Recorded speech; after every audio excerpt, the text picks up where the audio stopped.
Voilà, c'est bon. Donc, am naa dañu war a mën a commencer. Si sa bëgg ceeb maanaam activer sa caméra bi wala mooy loolu.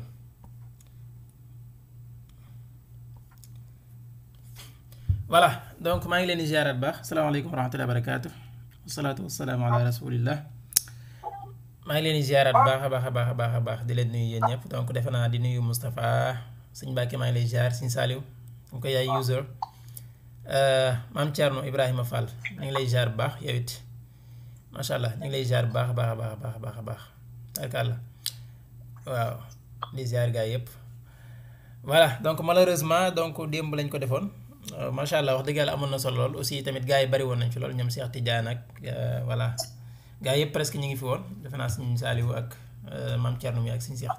daanaka ñoo fi manqué woon mais ñëpp ñu ngi fi woon donc malheureusement donc bi ma koy kii dama activé wutoon micro sama machine bi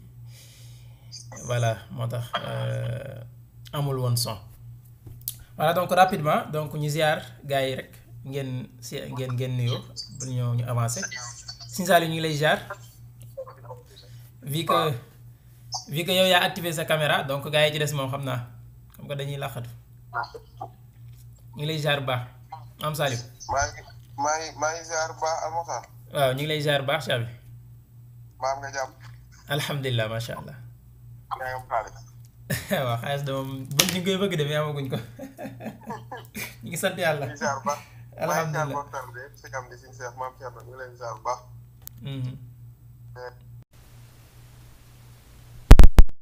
ci jàmm bu baax. alhamdulilah macha allah. jaajëf Almokhtar. jaajëf maam Saliou jaajëf. suñu Mbàkke ñu ngi lay ziar bu baax. tafaddal. le commerçant. yaa ngi ñu dégg.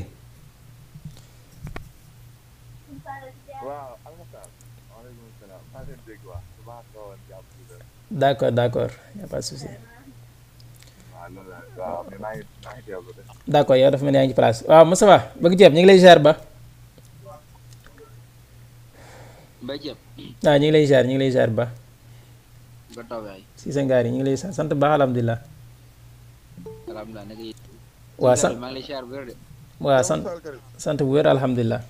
macha allah. sëñ Saliou borom marché bi. nga ne ko borom. borom marché bi moom marché bi de. moom waaw moom marché bi voilà temps yi moom marché bi. marché bi de ko neex la koy def léegi. yéen maa ngi koy fàtte de entre parenthèse trompe bi maa leen ko bëggoon a signaler sama xel génn ci mais parfois léeg-léeg li ngay xool day bari trompe ngeen bàyyi ko xel mën ngeen ko surveiller waale de surtout bu voilà crypto trompe pour trader donc buusi one day bii ñëw mën ngeen ko surveiller bu baax a baax. waaw voilà alors dama leen ko bëggoon a jox sama xel génn ci voilà macha allah sëñ mex la am voilà ñu ngi ziar voilà donc maam Thierno ñu ngi lay ziar bu baax ndaamal daaru bismillah. waaw Mokhtar maa ngi lay ziar de di ziar sama gars yëpp bàyyi si jàmm. macha allah alhamdulilah ñu ngi sant yàlla bu baax. moom it yéen a ngi wax borom marché bi waaye mooy borom marché bi de day làqatu rek ndaamal daaru mii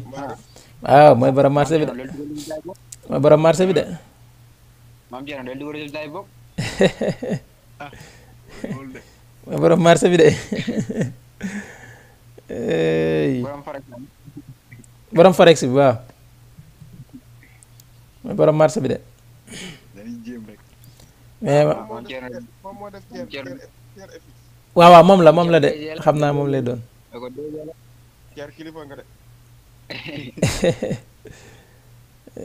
macha allah.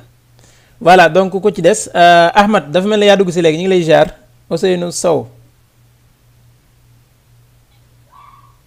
waaw asalaamaaleykum maa leen di ziar lu bëri. waaleykum salaam wa rahmatulah wa barakaatu voilà ñu ngi soog a kii rek xaw ngeen a tardé moom vraiment donc waaw ñu ngi leen di fay alhamdulilah. voilà donc rapidement mën nañu commencer vu que comme ni ma ko waxoon démb moom malheureusement dañu kii voilà donc ni ñu ko waxoon démb léegi live bi li ko tax a jóg donc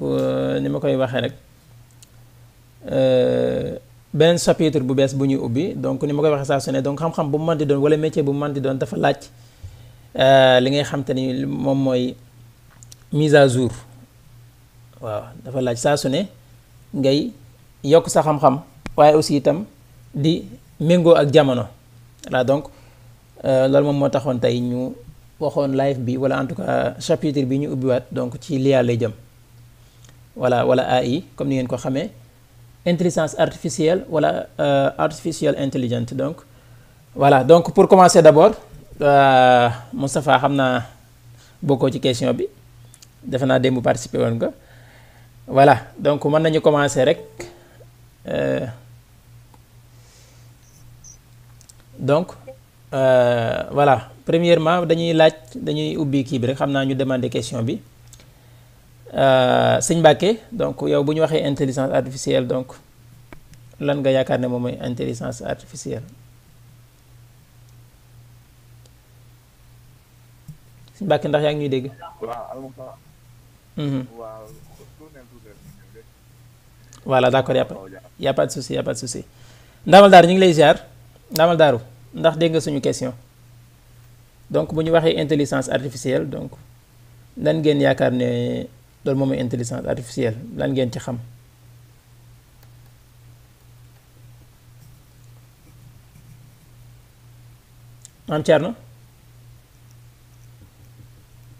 Maam Thierno ndax dégg nga suñu question bi. voilà Ahmad Dam Sow ñu ngi lay ziar yow mi mu ñëw a dugg léegi donc su fekkee dégg nga question bi vas-y Ahmad ndax yéen a may dégg da ngeen maa déggul wala. voilà d'accord vas-y donc bu ñu waxee intelligence artificielle wala l'IA wala AI donc peu importe wala az-zaka wal istinaa'i comme que yow arab bi di nga ci xam dara donc lan lañ ci jublu. wala en tout cas wala yow sa compréhension donc voilà. waaw ci sama compréhension bopp. moo ne daal daanaka ab outil la boo xam ne. comme compétence yi nekk ci doomu aadama. daanaka moom la ñuy jéem a installé ci moom. donte nag yëpp mënu ciy tase waaye lu ci mel ni wàllum langue. bokk na ci. domaine yi bari na trop même fan yi rek maa ngi gis Elon Musk di ci publicité boo xam ne ni genre robot la. boo xam ne comme nit lay mel day taxaw bépp taxawaay bu nit di taxawee ci kër comme genre mbindaan boo xam ne ni lépp loo soxla dala koy defal. am na ci beneen boo xam ne ni it dama doon dégg ñu ne ñoom amuñ émotion comme nit. mais boobu liggéeyee nañ ko ci manière boo xam ne ni. ni muy interagir ak nit ki comme borom émotion comme ku am émotion. donc loolu yëpp ba léegi ci bi la bokk bu njëkk dañ daan defar robot rek mais bii dafa jël robot. boole kook IA bi nga xam ne day wax di jëf di comme nit daal comme nit. d'accord boobu benn la ci. d'accord ay ChatGPT it ba léegi dégg naa da ciy dugg. ak yi nga xam ne ñoom ñooy générer ay photo ay image am yoo xam ne ay vidéo am na si yoo xam tey buñ la tegaloon photo. ne la photo bii nii n'existe pas doo ko gëm. fekk lu IA créé la alors que lu mën a nekk la. am na aussi ay vidéo wala créer benn voix nit exemple yow nga wax li ngay wax ba pare. ma jël sa wax ji man ma wax li ma neex. li ma bëggoon nga wax yëpp ma wax ko jox ko IA bi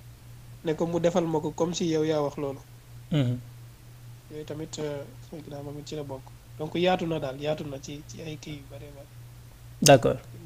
mu ngi gën di évoluer waaw loolu daal moo ci sama compréhension. d'accord merci beaucoup Ahmad macha allah sa intervention am na solo sëñ Saliou ñu ngi lay ziar donc lan nga comprendre bu ñu waxee l'IA. sëñ Saliou Dia. waaw Almuxtaar. waaw maa lay ziar baax. dégg nga suñu question di ziar waa dégg naa ko. di rafetlu aussi intervention suñu seenu bi am na solo lool. daanaka rek du ma sori lool. xam naa bu ma ciy wax xëy na dama koy définir rek comme ci sunu wàllum njàng rek nga xam ne day doon la mboolem technique ak système informatique boo xamante ne dees koy utiliser ngir fexe ba machine wala lu méngoog machine mën a am ay jëfiinu doomu aadama ak xalaat ak réaction maanaam dañuy fexe ba simuler des fonctions humaines ci benn machine voilà loolu nag li ko tax a jóg mooy pour résoudre benn problème comme IA bu ne dafa am problème bu mu war a jóg pour résoudre peut-être comme bi mel ni ChatGPT moom mujjee génn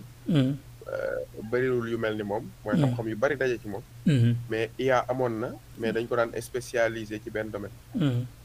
comme par exemple téléphone yi ngay gis ñu teg ci empreinte digitale nga teg sa baaraam ci ginnaaw mu ubbeeku ne loolu dañuy entraîner capteur bi à ce que mu mën a maîtriser loxo ki ko ci bind ba beneen loxo bu ci tegu woon du ñëw waaye ak nii ChatGPT ñëwee dafa soppi yëf yi nga xam ne léegi ñun buñ koy définiraat dañ naan day viser à reproduire wala muy imiter des comportements intelligents mu ne waaye nag ci ay algorithme la koy teg ay données ay calcul ay mathématiques yoo xamante ne nii tey mën naa bañ a exact waaye très rarement lay bañ a exact waaw loolu daal mooy ni nga xamante ne noonu lañ koy définir ci wàllum njàng mi daal loolu la waaw jërëjëf d'accord macha allah sëñ Saliou yow it sa intervention am na solo lool voilà donc ki ñu dese waaw maam Thierno bu fekkoon mën nga ci kii rek fekkee dégg nga question bi yow it lan nga comprendre ci l'IA du ci yàq dara waaw almotar waaw ñu ngi lay ziar delloo ziar l'IA waaw man boog sama kii wu ndaw benn genre on peut dire robot buy maanaam xaw ma nu ma ko mën a expliquer buy def li nit ki mën a def mais mën a def lu ko gën a raw daal muy baax si maanaam si xaw ma nu ma ko mën a expliquer si mu am si ay algorithme yu munu yoo xam te si lay basé wu quoi man nag italien moomu yàq moo tax mënuma mën a expliquer d'accord y a pas de souci mais dégg nañ la macha allah am na solo Moustapha fekkee mën nga ci voilà 30 secondes rek yaa ci des ba tey mën nga ñëwaat Cissé waaw almoxtaar waaw daa mel ne man xanaa démb kii woon naa de waxoon naa de waaw boo ñëwee mën a ñëwaat 30 secondes rek ñu jàll y a pas de souci waaw maanaam ci tënk rek xam naa daanaka li ma ko waxoon rek moom la Ahmed Dame xam naa nuróo nañ daal d'accord y a pas de souci mooy maanaam dañuy jëfandikoo intelligence humaine intelligence humaine moom lañuy jëfandikoo pour jéem ko def ci ay machine mu koy répondre daal waaw d'accord dëgg daal loolu d'accord macha allah en tout cas ci gàttal donc même si que su ma doon tànn donc dinaa dem xaw a dem lu tuuti ak Sëñ Saliou moom moo gën a résumé mais moom moo gën a matale gars yi ci des aussi comme par exemple Ahmad aussi li mu wax lépp et tout donc l'IA la donc maanaam ay résultats yu nu ñu koy waxeeti lu développé wu la donc parce que lu tax seen kii bi seen définition bi mais en tout cas l'essentiel mooy participation moo ci am solo bu ma doon choisir du ma ko jël matale wu trop mais dafa dañu concentré wu trop ci robot yi ak yooyu te mën na gën a yaatu loolu effectivement donc defe naa même Moustapha li nga mujjee wax donc intelligence humaine bu ñu def ci ni ñu koy waxeeti bu ñu waxee l'IA maanaam intelligence artificielle donc bu ñu nee intelligence nag par exemple mën nañu wax intelligence humaine boo xam te ni tey nit ki la mais bu ñu waxee artificielle rek cela veut dire que ni dafa am connexion ak machine defe naa loolu Sëñ Saliou dina ma ci mën a gën a kii tuuti bala maa jaxase fii yëpp donc lu am connexion ak machine lay doon wala artificielle la maanaam nit a ko defar jógewu ci nit ki direct mais lu ñu defar lay doon moo xam machine la ak yeneen moo xam robot yi ngeen tudd yëpp daf ciy dugg voilà maanaam programmation lay doon te defe naa ne ma leen ko leerale woon dem balañ cee ñëw direct yooyu yëpp ngeen xam ne ni ma leen koy waxee lu ñuy jàngal la Sëñ Saliou junj na ko léegi te defe naa junj naa leen ko dem effectivement ChatGPT dafa ñëw laal code yu bari donc moo tax wala mu voilà révolution la daal mën nañ ko wax parce que dafa ñëw man yu boole mën a boole yu bari bari mais ci gàttal muy empreinte bi mu junj ak empreinte digitale wala reconnaissance faciale yooyu yëpp connexion ak loolu la parce que ay algorithme wala ay mbir yu ñu koy jox la di ko jàngal déjà boo xoolee par exemple yooyu ngeen gis nii yëpp fi mu ne xëy sotti maanaam yu ñu tabax la wala par exemple lu mel ne ChatGPT da ngay mel ne dañ ko jël jàngal ko lu tolloog ay ati dañ ko doon jàngal voilà ngir mu mën a mémoriser loolu lépp ñu ko doon jox donc pour comprendre loolu nag par exemple da ngay gis ne li ñu ko doon jox noonu fi mu ne boo ko laajoon loo xam ne joxuñ ko du la ci tontu par exemple loolu day xaw a laal tuuti li si saa wax maanaam donte parfait wut néewaana muy juum effectivement mais teewut day juum loolu dinañ ci ñëw bu ñu gënee sori mais par exemple mën nañ jël définition bi ñu jox fii ba tey sorewut ak loolu donc qu'est-ce que l'intelligence artificielle yéen a ngi gis sama kii wala dafa mel ne partagé wu ma ko de sama écran xaaral ma partagé ma xool c'est partager mon écran tout de suite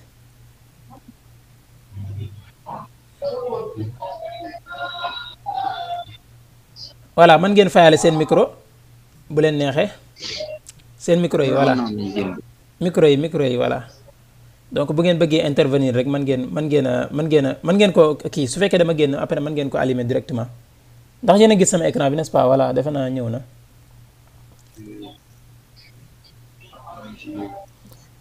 voilà seen micro yi mën ngeen ko désactiver s'il vous plaît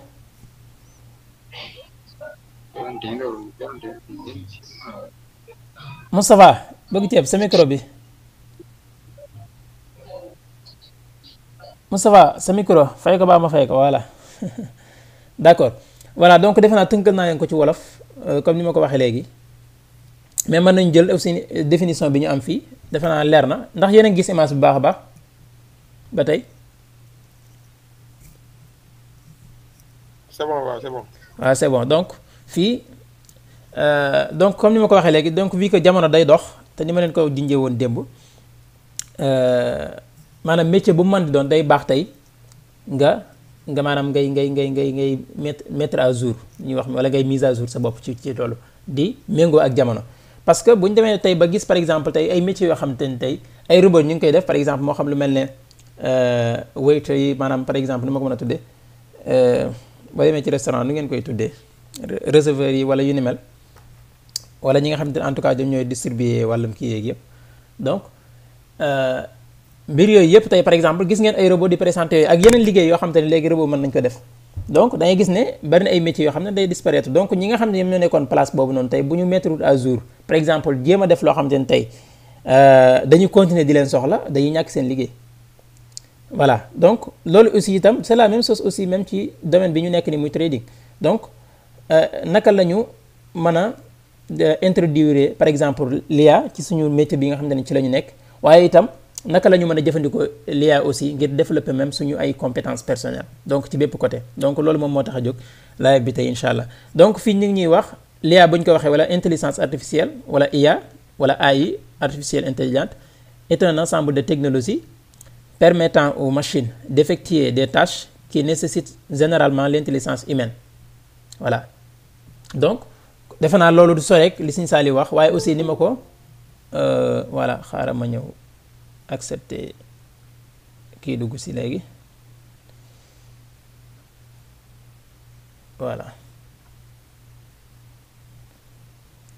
defe naa dugg na Sëñ Saali voilà donc intelligence humaine donc yooyu nag yamul ci maanaam ay tâches la yoo xam ne yu bari la mën na nekk ci yu baree bare moo xam par exemple analyse de données par exemple ni ñu ko junjee sànq mën na nekk ay données yu bari yoo xam te ne tey daf ko koy jox ay information mu mémoriser ko yoo xam tey bokk ko comme ni ma leen ko defe naa jox naa leen ci benn exemple bu terre à terre démb par exemple tey dama leen wax ne la maanaam téléphone bi nga jënd bees wala mémoire carte mémoire wala clé USB bi nga jënd bees tey yow mën nga ko programmer par exemple nañ jël exemple loolu rek comme l'IA par exemple mémoire bi nga jënd bees dara néew ci am Sëñ Saaliw ay xasida ko neex ay xasida lay déglu donc kooku mën nañu yaakaar ne par exemple ay xasida la fay def moo xam ay sindi di wala en tout cas mais ay xasida rek lay def ci mémoire boobu noonu Moustapha aussi yor na benn USBM clé USBM wala en tout cas carte mémoire am boo xam ne moom li mu ci programme mooy ay musique la ci def ay Fifiane ay Youssou Ndour ak yeneen moo ci nekk voilà donc mémoire Serigne Saliou bi su fekkee da nga bëgg a ñëw nga dem ci sa nga def ko ci sa téléphone nga dem ci sa base de recherche par exemple nga dem ci sa stockage wala par exemple sa maanaam sa fi sa kii Android bi nga dem nga xool nga dem ci base de recherche bi nga tàppee par exemple son xasida Sindiidi boo ko tàppee ci téléphone Moustapha du la ko indil parce que programmé wuñ ko ci loolu voilà donc mën na la indil ay réponses yu xaw a maanaam par exemple ay nooy commencé es wala ay ni mel mais du la indil Sindiidi boobu nga koy laaj alors que boo demee itam ci la même chose boo defee le contraire aussi ci Serigne Saliou doo ko gis donc day war par exemple faaw nga dem ci téléphone Serigne Saliou bi nga tàppee par exemple Sindiidi mu indil la automatiquement Sindiidi parce que lan dañ ko programmer loolu lañ ko jox loolu lañ ko jàngal donc l'IA aussi c'est un peu ça voilà donc données yi nga xam te ni tey mi ngi ko yor yépp dañ ko sol donc daf ko mémoriser donc foofu nag xaw na ci wuute ak nit voilà donc ni ma leen ko junjee de par exemple bu dee lu mel ne nit ki par exemple mën nañu wax ne day fàtte voilà maanaam nit ki xelum doomu aadama ni mu bindoo par exemple li ngay gën a xalaat rek wala li ngay gën a concentré wu souvent loolu lay gën a jàpp voilà par exemple mën na dajale information yu bari mais selon ni nit ki di programmer loolu wala li muy bàyyi xel loolu lépp day xool par exemple yi nga xam ne déjà ñoru ko mën na ko supprimer maanaam mu fàtte ko wala mën nañu ko tuddee fàtte waaw maanaam du far ci mémoire am bi carrément mais day nekk beneen côté boo xam te ne déjà mënu ko fàttaliku rapidement voilà donc alors que par exemple ni ma ko junj dem par exemple man personnellement boo gënte woon tëb laaj ma tey par exemple date màggal Tuubaa bi weesu kañ ban date la woon mën naa ko bañ a jàpp wala même en tout cas dinaa xaw a jël temps tuuti pour xalaat ko wala yu ni mel alors que lii nag c'est le contraire lii information yi muy yor li muy bari soo ko tàppe woon tey ak information bi lu mu sori wala kii dala koy génneel boo ko laajoon dala koy génneel donc loolu bu ñëwee ci côté pratique bi dina gën a leer donc parce que moom amul luy xel muy sonn wala yu ni mel déedéet loolu c'est humain voilà donc loolu mais yi nag ay machine la da ngay dégg léeg-léeg nit sax dara nga ne ko c'est waaye damaa sonn du ba machine voilà parce que machine amul coono boobu noonu wala nangam donte am na leneen lu muy am lu nga ko mën a tuddee wala yu ni mel voilà mais ñoom loolu fekku leen ci donc defe naa ni ma ko leerale ci ñaari carte mémoire yi donc loolu rek leer na maanaam ngeen xam ne nekkul loo xam te ni tey dafa nekk koo xam ne moo ko c'est spécial comme xelum doomu aadama ni ko suñu borom bi ne parce que loolu moom suñu borom yàlla rek ko man mais lii mbir la boo xam ne ay nit a ko defar mais ay nit a ko jox information yooyu noonu aussi voilà donc yooyu yépp dañ ko jox configurer ko noonu tey moo tax boo ko mënoon laaj tey dara mu mën la ko génneel parce que daf ko am voilà comme ni ma ko def joxe exemple bi lu mel ne ChatGPT déjà par exemple am na évolution wala ni ma ko waxee mooy mise à jour bi nga xam te ne moom la ñuy def saa su ne mais ay jamono ci ginnaaw parce que man bi ma commencé utiliser léegi yàgg na léegi mu def presque 2 ans mais da ngay gis ne par exemple am na ay jamono ci ginnaaw boo ko mosaan laaj question boo xam ne actualité la par exemple du la ko mën a tontu daf lay wax ne la suñu dernière mise à jour bi ñu defoon nangam en 2022 la lay wax lii laa jàpp moom lii la xam parce que information bi nga koy laaj amu ko contrairement ak fi mu toll nii parce que am na ay mise à jour yu bari loolu dina ci ñëw bu ñëwee ci côté pratique bi donc ni ma ko junjee léegi donc li mel ne analyse de données mën na ko def lu mel ne identification de modèle wala tendance waaye aussi ay prise de décision automatique yoo xam te ni mën na basé wu ci ay algorithme voilà donc comme ni ma ko par exemple bu ñu jëlee exemple lu mel ne Pocket Option introduire nañ seen biir application lu mel ne AI boobu noonu par exemple man am na ay mbir yoo xam ne mën naa ko def manuellement maanaam def ko sama loxo su ma configurer par exemple MACD ak les moyens mobiles ak beneen bu mu doon CCI ñëw ci benn temps cliquer ci AI bi buy jël décision day sukkandiku ci configuration yi mu am yi mu jàkkaar lool foofu tey voilà lan moo tax mu mën a tëb jël décision ci loolu mooy moom ni nga maîtriser par exemple am Serigne Saliou ni mu maîtriser na MACD ñaari ligne bu nu croiser bii féete kaw day wane day yéeg bii féete bu beneen féete kaw day wane day wàcc moom aussi la même chose noonu la ko xamee voilà donc décision bi muy jël nga xam ne da nga koo cliquer maanaam bësoo kaw bësoo suuf da nga koo bës rek moom day sukkandiku ci maanaam li mu gis voilà donc intelligence am donc li mu ko may loolu lay jël mu jël décision bi muy jël voilà nga xam ne boo ko bësoon tey da ngay jékki-jékki rek mën na bës en tout cas mu ne day wàcc wala day yéeg selon configuration bi mu am voilà donc effectivement kon mën na jël ay décision automatique yoo xam ne daf koy basé wu ci leneen wala ci en tout cas information yi mu am voilà donc bu dee ci côté contexte trading bi nga xam te ne ci lañ nekk mën nañ ko utiliser aussi ni ma ko waxee pour lan automatiser par exemple ay analyse technique mën nañu ko defal bien sûr mën nga utiliser l'IA pour def ay analyse technique ak fondamentale aussi waaye aussi anticiper mouvement bu marché bi c'est bien possible waaye itam optimiser ay performance yu ni ñu koy waxee te li nga xamante ni moom mooy performance su trader yi yooyu yëpp c'est possible avec l'IA donc ci gàttal daal loolu lépp mën nañoo dimbali ñu mën ko def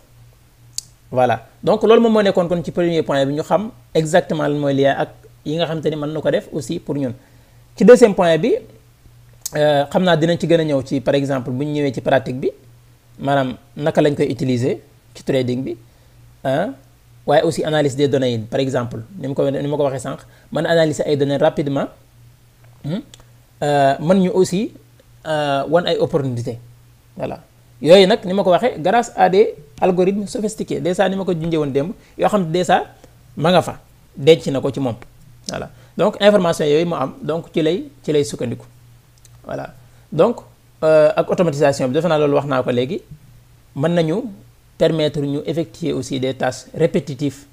par exemple comme analyse des graphiques par exemple ni nga maîtriser tey par exemple boo gisee benn double bottom lii la information bi lii la boo gisee benn double top lii la boo gisee tête épaule tête boo ko gisee lii la wala épaule tête épaule lii la donc yooyu yëpp par exemple ni nga mënee sukkandikoo tey par exemple wala par exemple cycle bitcoin bi yëpp mën a def sa analyse l'IA aussi noonu la ko mënee parce que moom it loolu lañ ko jàngal wala am na information yooyu yëpp moo xam ci côté fondamental wala même technique bi voilà donc ni ma ko waxee ni mu wax mooy prédiction basée sur les données historiques pour anticiper les mouvements de marché grâce à des modèles donc par exemple même cycle bitcoin wala par exemple yooyu yëpp bu ma ñëwoon tey laaj ko mën na ma defal cycle bitcoin bi yëpp par exemple depuis création ba léegi wala par exemple halving yi nga xam te ni moom moo jiitu ni mu meloon loolu lépp grâce à l'IA aussi gën na yomb voilà léegi nag ci point B bi suñu deuxième point wala troisième même dañuy ñëw ci avantage yan la l'IA am donc yii yëpp bëgguma di yàgg ci théorie ba donc théorie taxul ma bëgg ko lool yan avantage la am pour ñi nga xam te ñoom ñooy trader wala pour ki nga xam ne moom mooy trader premièrement mooy gain de temps mooy daf koy may mu mën a gagner du temps donc moo tax mu ne l'IA fait en quelques minutes ce qui peut prendre des heures manuellement par exemple li nga xam tey moo ko doon def day aajowoo tey ma mën koo def ak samay loxo par exemple yenn configuration wala yu ni mel wala analyse wala tey par exemple même su ma fekkoon dañ ma bëgg a rédiger loo dara pour ma bind wala yu ni mel donc loolu dana ma jëlal ay waxtu par exemple suñ ma doon résumer loo benn livre aussi am na ay étapes yu ma war a suivre ngir résumer benn livre mën na ma jëlal ay bis ngir ma mën a résumer benn livre voilà donc loolu lépp nag avec l'IA mën na la ko defal ci ay minutes donc fii dafa wax ay minutes mais man damay wax sax ay secondes donc loolu bu ñëwee ci pratique bi aussi di ngeen gis ne gën na romb na foofu voilà ñaareel bi itam réduction des erreurs humaines voilà maanaam mën na wàññi baax a baax erreur yi nga xam nit daf koy def parce que ni ma ko junjëlee sànq ci départ bi mooy parce que nit ki day tiit nit ki day aussi li ñuy wax maanaam foo mu daf koy dal parfois nga gis opportunité yoo xam ne doo bëgg mu rëcc la par exemple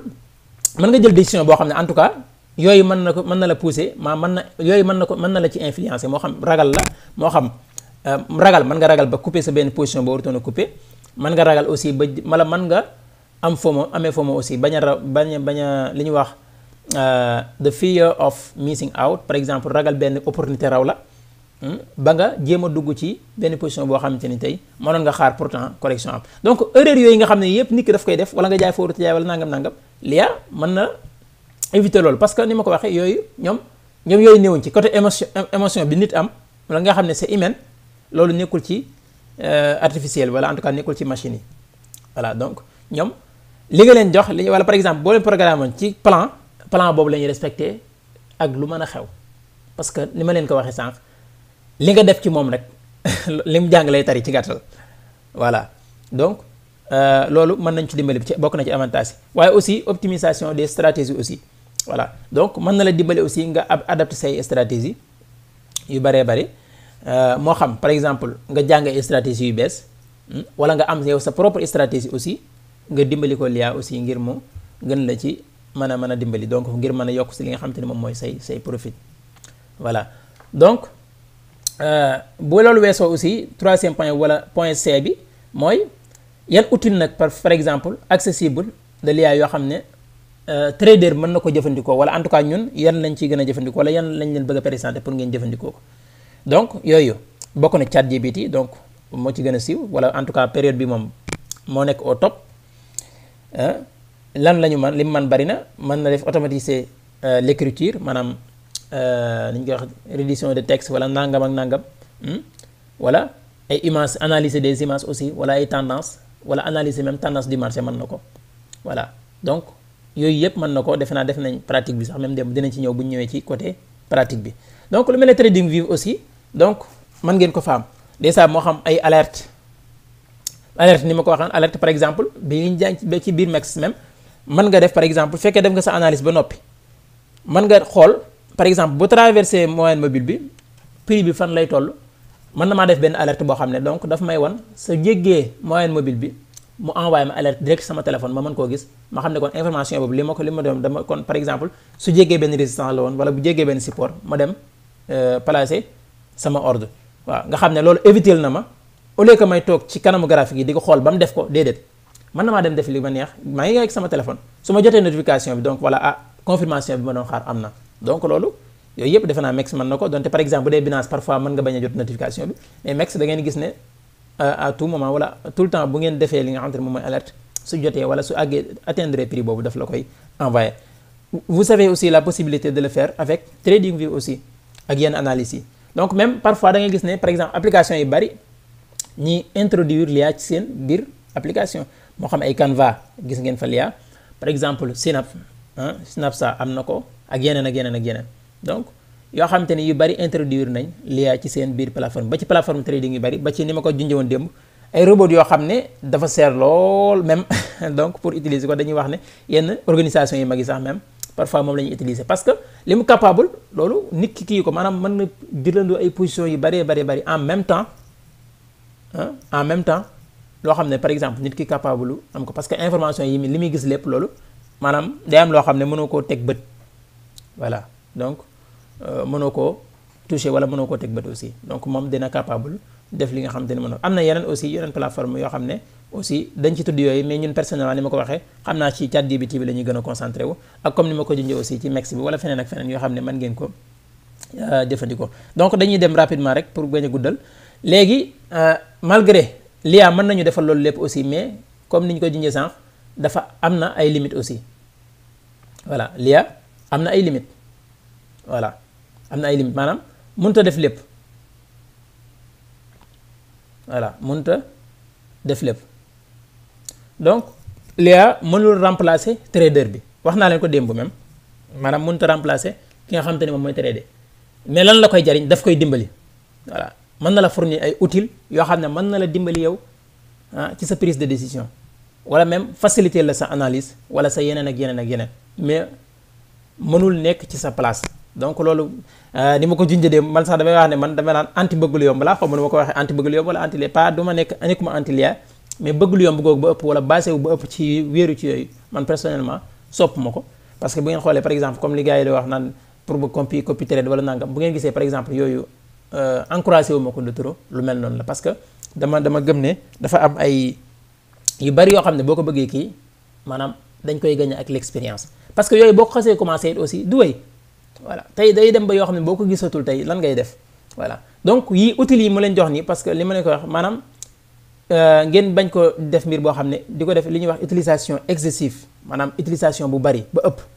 waaw li anglais yi di wax over nangam wala overuse par exemple maanaam utilisation bu ëpp ngeen éviter ko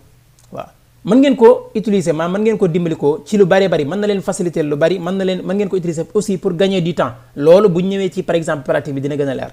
waaw ci côté technique ci côté fondamental yépp da ngeen xam ne man wax dëgg yàlla vraiment mën na leen fournir des informations capitales yoo xamante ni tey maanaam jëfandikoo ko moo gën jëfandikoo lu dul moom voilà donc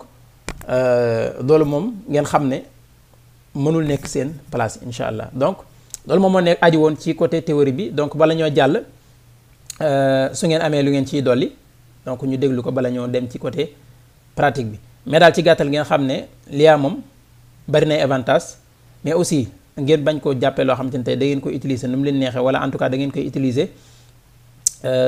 maanaam mu nekk mbir boo xamante ni tey ni ma koy waxee da ngeen ciy wéeru rek déedéet voilà mais man ngeen ko jëfandikoo mu dimbali leen pour dina leen faciliter ay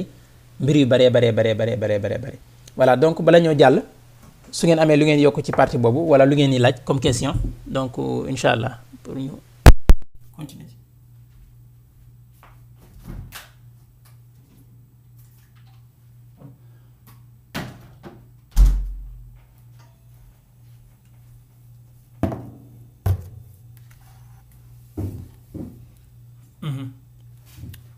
ndax partie boobu leer na fekkee liñ doon kii. waaw leer na nañ ko. voilà bu ngeen amee question wala lu ngeen ciy dolli bala ñoo jàll incha allah.